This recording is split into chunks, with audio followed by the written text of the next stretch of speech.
Et comme convenu, Frédéric Ancel nous a rejoint. Bonsoir. Bonsoir. Donc tu es professeur à Sciences Po, à l'École supérieure de gestion. Ton rôle, c'est d'apprendre les relations internationales à nos futurs gestionnaires, à nos futures élites. Et tu as écrit de très nombreux livres sur cette partie du monde, Israël. Alors, je citerai notamment ton dernier livre paru, Géopolitique du sionisme, stratégie d'Israël. C'est pas n'importe quoi, c'est un livre sérieux. Ah oui, c'est du sérieux. Ok, alors donc, est-ce que c'est dans les habitudes d'Israël ce genre de coup de sang ? Alors, d'opération, oui, tout dépend de ce que tu appelles coup de sang. C'est-à-dire que si on considère qu'il y a eu soit bavure, soit manque de maîtrise, effectivement, c'est pas si habituel que ça, puisqu'on considère en général que l'armée israélienne est suffisamment puissante, à tous les sens du terme, pour éviter d'aller trop loin. Donc je dirais que dans ce sens-là, oui, c'est quelque chose qui est assez habituel. Du reste, c'est pas le premier bateau qui est arraisonné en provenance de soit de Turquie, soit d'Europe d'ailleurs, vers la bande de Gaza. On l'a vu encore en 2008, par exemple. D'habitude, il n'y a pas de mort. C'est exact. D'habitude, c'est pas une flottille, c'est un seul bateau. Et puis, d'habitude, pour reprendre l'expression, la toile de fond iranienne, elle est moins épaisse. Je veux dire par là que l'Iran représente pour les Israéliens, à tort ou à raison, un épouvantail, notamment sur le dossier nucléaire, mais pas seulement, dans la mesure où il arme le Hamas, le Hezbollah et un certain nombre d'autres groupes qu'Israël le voit comme des groupes ennemis. D'ailleurs, on l'a vu ces dernières années, il y a eu la guerre entre Israël et le Hamas, Israël et le Hezbollah. Autrement dit, les Israéliens aujourd'hui se disent, si on laisse cette flottille, même s'il n'y a que des militants et des humanitaires dedans, accoster sur la bande de Gaza, demain, après-demain, on aura des flottilles de gens qui seront moins humanitaires et plus militarisés, et puis à la fin des fins, il n'y aura plus que des fusils. Oui, mais là, ils prétendent que sur le bateau, il y avait des armes. C'est vrai ou pas? Alors le problème, c'est qu'on ne sait pas. Moi, en tout cas, je ne sais pas encore s'il y avait des armes à feu. Des armes blanches, bien évidemment. On les voit, il y a des couteaux, des haches, des barres de fer. Et semble-t-il qu'un certain nombre de militants islamistes durs, dont on sait qu'ils étaient sur le bateau, ont riposté très très vite. Mais le problème, c'est que la puissance confère de la responsabilité. C'est-à-dire que l'armée israélienne doit absolument être sûre de son coup lorsqu'il y a arraisonnement de ce type-là. Et manifestement, il y a eu, d'une manière ou d'une autre, soit imprévoyance, soit manque de maîtrise. Et le fait que ça se déroule dans les eaux, je disais territoriales tout à l'heure, non, dans les eaux internationales, c'est quand même, enfin, je veux dire, vis-à-vis de l'ensemble du monde, c'est comme s'ils voulaient prendre des coups, quoi, là. Alors, oui et non. La convention de Montego Bay de 82 est extrêmement claire. Je ne rentre pas trop dans les nains, je ne rentre pas dans les détails. Je ne fais pas aussi sérieux que mon bouquin. Il s'appelle Frédéric Ancel, il est géopoliticien, il connaît la convention de Montego Bay. De 82, c'est-à-dire que n'importe quel État au monde a le droit d'aller vérifier l'identité d'un navire dans les eaux internationales s'ils sont soupçonnés. Non, alors non. Le récit, c'est qu'ils arrivent de nuit en hélicoptère et ils arrivent et ils tirent. C'est pour ça que j'ai dit oui et non. C'est-à-dire que du strict point de vue du droit international, il y a le droit pour Israël de vérifier l'identité. À partir du moment où il y a confrontation et volonté d'Israël d'aller pousser le bateau vers Ashdod et d'empêcher d'accoster à Gaza, évidemment, on n'est plus dans le droit international, c'est vrai. Alors quand le CRIF évoque une possible provocation du Hamas, est-ce que tu y crois ?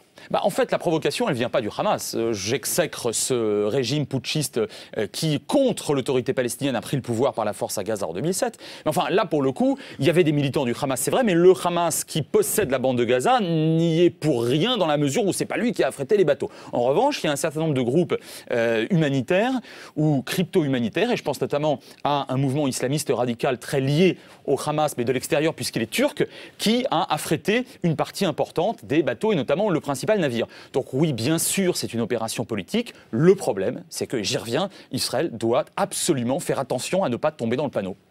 Et est-ce qu'Israël n'est pas en train de tomber dans le panneau? En tout cas, là, il y a eu effectivement panneau, parce que, comme tu le rappelais, il y a 1 an et demi, ça s'est moins mal passé. Ça s'est d'ailleurs plutôt même bien passé. Ça s'est bien passé aussi à plusieurs reprises dans les années 80, lorsque des bateaux avaient atteint les côtes israéliennes.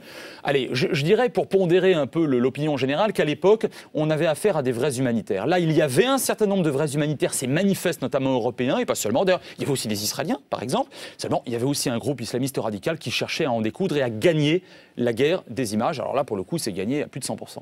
Quand l'ambassadeur d'Israël nous explique qu'à chaque fois qu'on reprend les négociations, le Hamas s'arrange pour faire un coup, entre guillemets, là encore, tu y crois? C'est plausible? Alors en tout cas, j'y ai cru jusqu'à présent, oui, parce qu'en 94, juste après la signature des accords d'Oslo entre Israël et l'autorité palestinienne, il y avait un vrai espoir, un vrai processus. Et c'est à ce moment-là, en 94, que le Hamas lance sa première campagne d'attentats kamikazes. En 2000, on est pas très loin d'arriver à un accord entre Barak et le même Arafat sous l'égide de Clinton, c'était à Camp David II, donc en juillet 2000. Bon.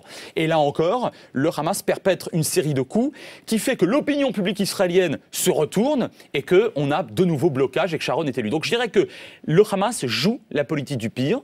Mais je précise tout de suite que ce n'est pas tellement vis-à-vis d'Israël. Israël le sait se défendre, on l'a vu hier, puis on l'a vu il y a 1 an et demi. Mais c'est vis-à-vis de l'autorité palestinienne. Parce que Mahmoud Abbas, le président légal et légitime, qu'est-ce qu'il fait maintenant ? Il se fait accuser de trahison, de lâcheté, de faiblesse par le Hamas qui, du coup, gagne des points au sein de la population palestinienne. Alors, il y a les relations diplomatiques aussi. J'ai noté que la Turquie était extrêmement en colère et la Turquie était finalement, dans le monde musulman, un des seuls alliés d'Israël.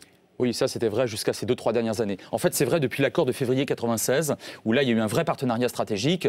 Et puis depuis 2001 pour être très précis, l'AKP, donc un mouvement, je ne veux pas dire islamiste, un mouvement musulman très traditionnaliste est au pouvoir et il cherche à obtenir le soutien d'une population qui, en Anatolie orientale en tout cas, est de plus en plus favorable aux thèses islamistes radicales. Et puis une réorientation diplomatique et stratégique, on l'a vu ces derniers temps, avec des sourires vis-à-vis de l'Iran, de la Syrie, on a vu tout ça. Dans ce schéma général, Israël devient au mieux inopérant, au pire un boulet. Donc là, les relations... Je pense que le divorce, dont je parlais déjà à plusieurs reprises, dans plusieurs articles ces derniers mois, le divorce, il va être simplement accéléré, mais il était déjà gravé dans le marbre. Netanyahou a renoncé à aller voir Barack Obama et il était au Canada, il devait aller aux États-Unis, il a laissé tomber, il a eu raison ? Du point de vue de la politique intérieure, il a eu raison. Parce que les Israéliens, lorsqu'il y a un coup de tabac, même s'ils n'ont pas été les premières victimes, il y a eu des blessés israéliens, enfin, c'est pas les premières victimes, ils ressentent le besoin de se retrouver et que leurs élites soient là. Donc je dirais que Netanyahou, vis-à-vis de sa coalition, dont il doit tenir compte, absolument, et vis-à-vis de son opinion publique, il a bien fait. Je ne sais pas comment va le prendre Obama. Il semble que jusqu'à présent, les réactions américaines soient extrêmement pondérées. Et je pense que c'est dans la suite de la grande pondération dont a fait preuve Obama ces derniers mois, puisque les pressions sur Israël se sont considérablement calmées. Et je pense que ça, c'est très lié aux midterms, enfin aux élections législatives de mi-mandat américaines qui arrivent en novembre prochain. Il demande quand même que la lumière complète soit faite, mais ce sont des formules simplement. Bien sûr. En tout cas, il parle d'incident. C'est pas un mot très virulent, disons. Le Hamas appelle à une grève générale en Cisjordanie. Est-ce que là, ça peut faire dégénérer en nouvelle intifada ? Oui. La réponse est oui, et en même temps, je n'y crois pas. C'est une possibilité, c'est une hypothèse, mais j'y crois pas pour une raison simple. C'est qu'en Cisjordanie, aujourd'hui, ça marche. Je veux dire, ça marche beaucoup mieux qu'avant.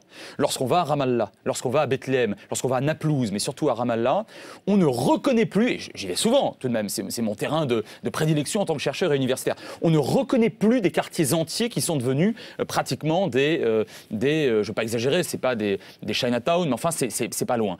On est sur une économie qui fonctionne beaucoup mieux qu'avant, d'abord parce que le président Mahmoud Abbas, c'est pas Yasser Arafat, on n'est plus dans la corruption institutionnalisée comme autrefois. Salam Fayyad, le Premier ministre, est quelqu'un d'excessivement rationnel et raisonnable, et que par conséquent, grâce aussi à nos sous, les 7 milliards de la communauté internationale obtenus d'ailleurs par Nicolas Sarkozy fin 2007 à Paris, eh bien l'économie fonctionne mieux, les Israéliens ont retiré des checkpoints, les Jordaniens marchent avec eux.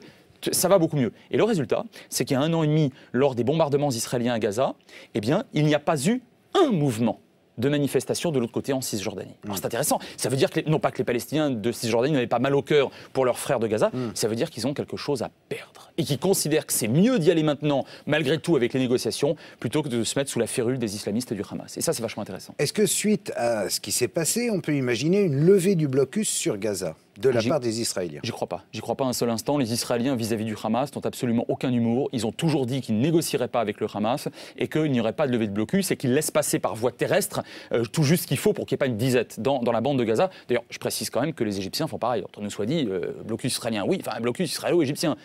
14 km de frontière égyptienne. Les Égyptiens pourraient laisser passer des choses, ils ne le font pas. Donc il n'y aura pas de levée de blocus et c'est d'autant plus vrai, à mon sens, que le Hamas n'est toujours pas reconnu comme partenaire légitime par la communauté internationale. Ce n'est pas seulement les Israéliens qui ne reconnaissent pas le Hamas, c'est le quartet. J'ai nommé l'Union européenne, les États-Unis, la Russie et l'ONU. On ne peut pas faire mieux. Dernière question, est-ce qu'on peut craindre en France des sortes de dommages collatéraux un peu absurdes en banlieue ? La réponse est oui. En 2005, avec un certain nombre d'amis, de camarades et de chercheurs, on avait écrit un bouquin, il n'a eu aucun succès, qui s'est appelé, pardon pour Bréal, Comprendre le Proche-Orient, une nécessité pour la République. Et on essayait de dire et d'insister sur le fait que le conflit, il est local, malheureusement, il est complexe, il fait des victimes. Ce n'est pas ici en France qui va se régler, d'une part, et que d'autre part, ni les Juifs, ni les Arabes, ni les musulmans en tant que musulmans, s'ils veulent se percevoir comme tels, ni les Indiens, les Chinois, que sais-je encore, n'ont à importer là ce conflit. Et les autorités républicaines doivent absolument interdire l'importation de ce conflit sur le territoire national. Oui, mais il y a la force des images qui passe en boucle à la télé. Il y a la force des images et il y a une captation identitaire chez beaucoup de jeunes gens qui sont parfois un peu désœuvrés ou simplement qui cherchent une identité de substitution à la française ou à l'européenne qui ne serait pas suffisamment importante à leurs yeux et qui par conséquent se font militants pro-palestiniens. Et c'est, mon Dieu, tout à fait leur droit, dans les strictes limites de la loi.